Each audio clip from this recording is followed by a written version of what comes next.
It's time to listen in English. You've had enough coffee to be alert to listening in another language. Thank you so much for being here. It's really an honor both to represent the ITUC and to acknowledge a dear friend and sister for whom I've enjoyed working many years. So I'd really like to start because, you know, the introduction that Sharon gave there, the way she emphasized that, and as we've heard this already today, our world is fractured. And you know that the only cure is the power of workers. As the largest democratic movement globally, who is going to stand up? Who is going to continue to stand for changing the rules? Because it's clear the rules are not working in the favor of working people. So organizing for change is the answer. And FNV is a great organizing union family. In your heart, for the fight, it's critical because we need a new social contract. We need a new economic model. We need new rules. But we need to ensure that globalization works for working people. This is actually the challenge of our generation. And this means social, economic, and political transformation. We're not just tinkering with the edges here. We really need to use the power we hold and stand in that power, because it's unions who are on the front lines of fighting for a just world, for peace, for democracy, for human and labor rights, for decent wages, indeed to protect, defend and promote social protection, for gender equality, fighting against racism and xenophobia, and against the mindless privatization, against corporate power which, unchecked by governments, unchallenged all too often by investors investing our money, our workers' pension money, into designing companies and workplaces of the here and now, but also of the future where we need to have a say, where workers' voices need to be integrated. So we've heard today the global workforce is in trouble. Look around the world. The model of globalization has failed working people, and despite global wealth being 3 times greater than it was 30 years ago, the top 1% have captured the gains. This is nothing new to you, right? It is pure and simple a model of inequality by design. So as David spoke about before, it's the unfettered power of traditional corporations who are now joined by the digital businesses breaking down direct employment relationships in all countries, including here in the Netherlands, as you know. So it's not just the Ubers and the Deliveroos that have been referenced already and their like. When a journalist in Europe can earn as little as 15 to 60 euros a day, the price of an article, we need to change the rules to regulate these new businesses. They are not a transport company hiding as a big data company. They are not an agricultural supplies company hiding as a big data company. We have now a designed model of corporatization and globalization that denies responsibility across the supply chains. So this is what I want to speak about this afternoon. Let's think together of what tools we have to address that enormous problem. This level of exploitation is nothing new. The commodification of labor is nothing new. And we have very good rules and laws in place. As David was talking about in the context of the US, we just don't have the political will or the legal structures that enforce them. So let's think about together what we really need to do to strengthen that.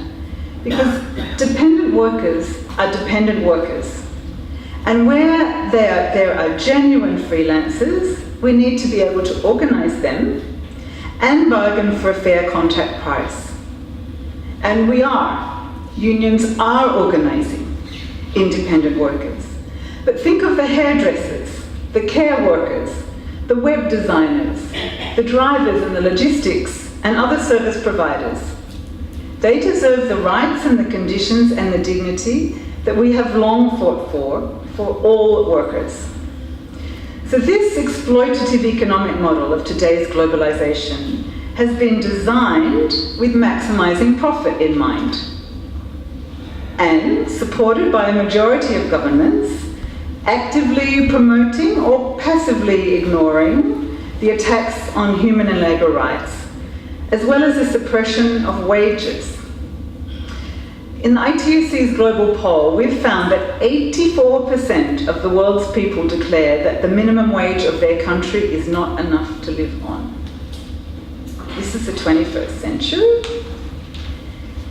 And 85% of people want the rules of the global economy rewritten. That's why we need a new social contract.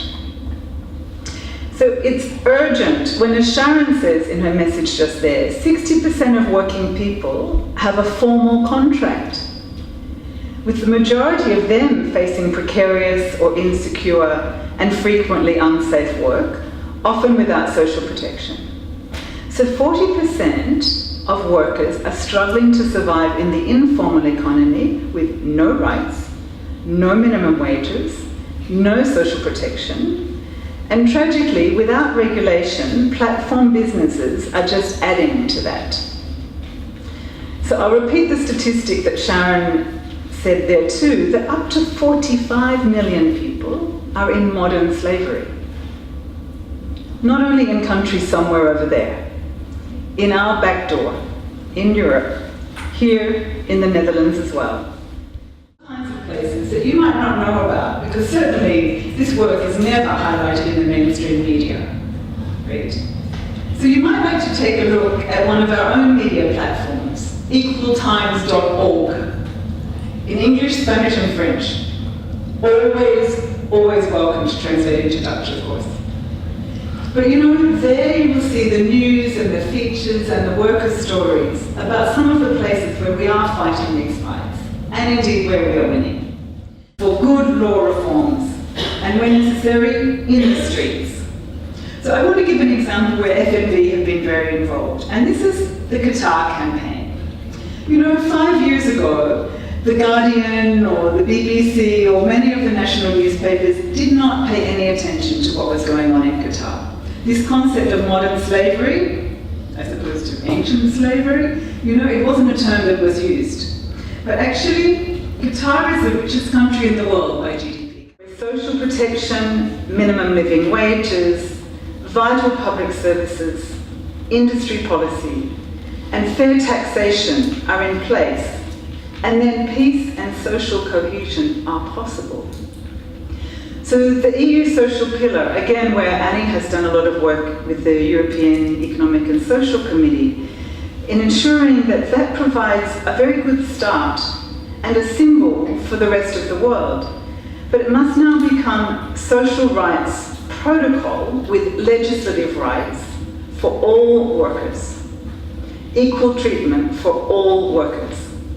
So this is important for European workers, but indeed social Europe, let's not let it slip away. It's a critical anchor for reforming the global economy. So this is urgent because working people who fail to see a secure future, we are witnessing the rise of the populist and right-wing political parties. So democracy itself is being impoverished. So even in the 70th anniversary year of the Universal Declaration of Human Rights, the ITUC's Global Index shows that democratic space has closed in 54 countries in the last year. And the arrest of trade unionists has increased in all continents. Take a look at this, it's actually not good news. 81% of countries deny some or all workers collective bargaining rights. 81% of countries. So what we're talking about is accountability for compliance with labour standards. Katalin mentioned earlier, labour inspection, a legal accountability. Let's use the tools we have for accountability in law and practice. So those of you who haven't been exposed to the workings in Geneva of the ILO Committee on the Application of Standards, which many of us in this room have spent many, many long hours into the early morning arguing for good outcomes there, for follow-up in countries, that it really makes a difference to shine that spotlight on what's happening in terms of impunity in these countries. So Annie has been very involved in taking cases into that particular august supervisory mechanism of the ILO over many years, defending fundamental rights in many countries, including Indonesia, Iran, Turkey, Burma or Myanmar, Belarus, Zimbabwe, the Middle East and North African countries, many, and Colombia in particular. So this brings me to speak about unions and peace building, because that lack of political and social cohesion as a foundation of a society, it's really blatant when you look at a country like Colombia. Unions have played a really important role in forging the peace process in countries like in Colombia. Oh, Cambodia too, actually. But you know, there is still a long way to go for that reality for all workers and all communities. But the foundation is still that of workers' rights. So there are more than 50 countries in the world where military spending is greater in today's prices than during World War II. Unions stand for peace. We are about negotiating good outcomes, consensus building across society. We are determined to raise the call for the reduction of military spending globally.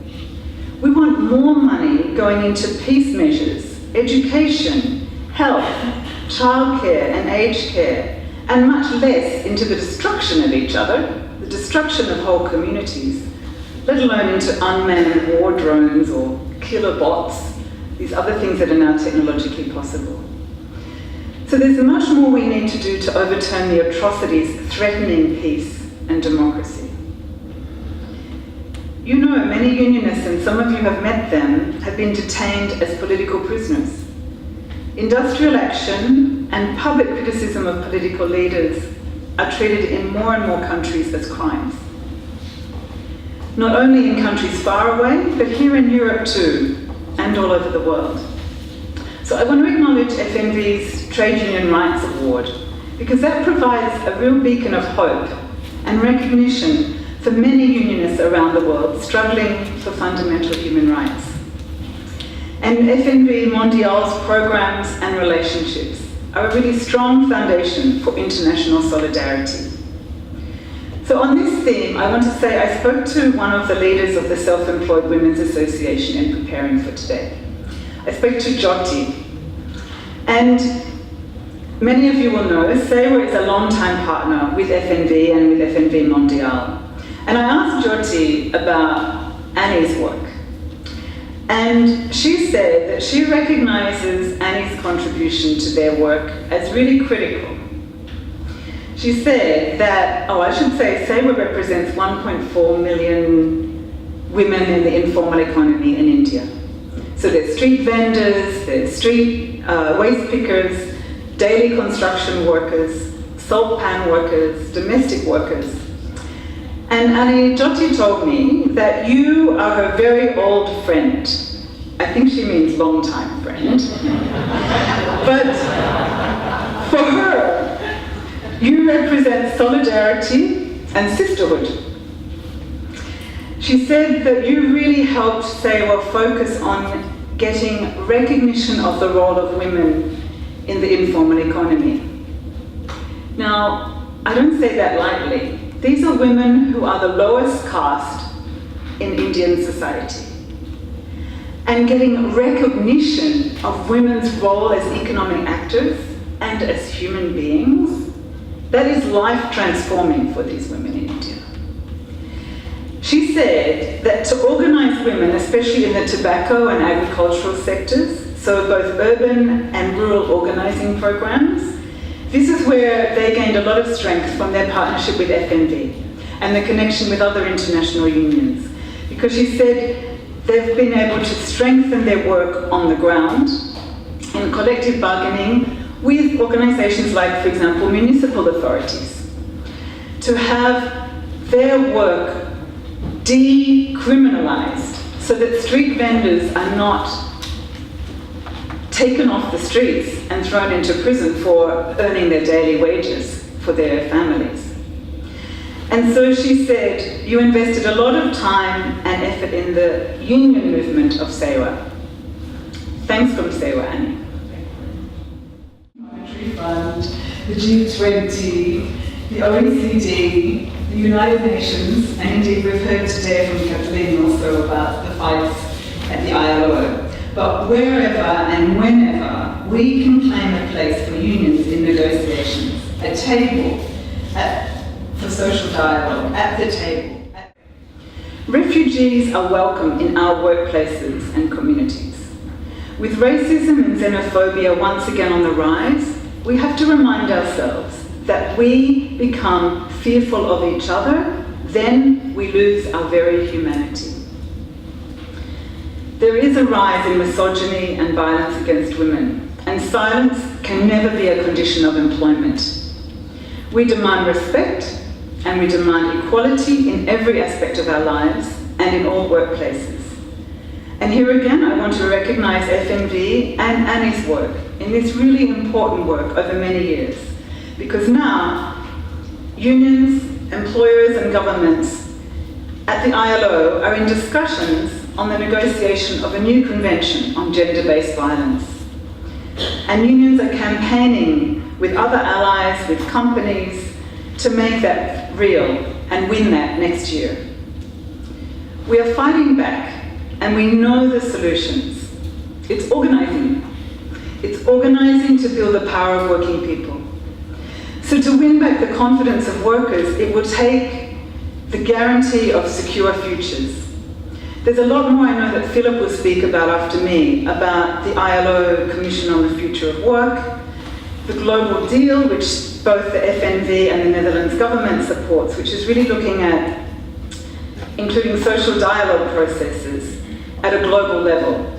But what I want to talk about briefly now is FNV's part in the G20 work, which we coordinate through what's called the L20, or the Labour 20, the place of social dialogue for unions with G20 countries.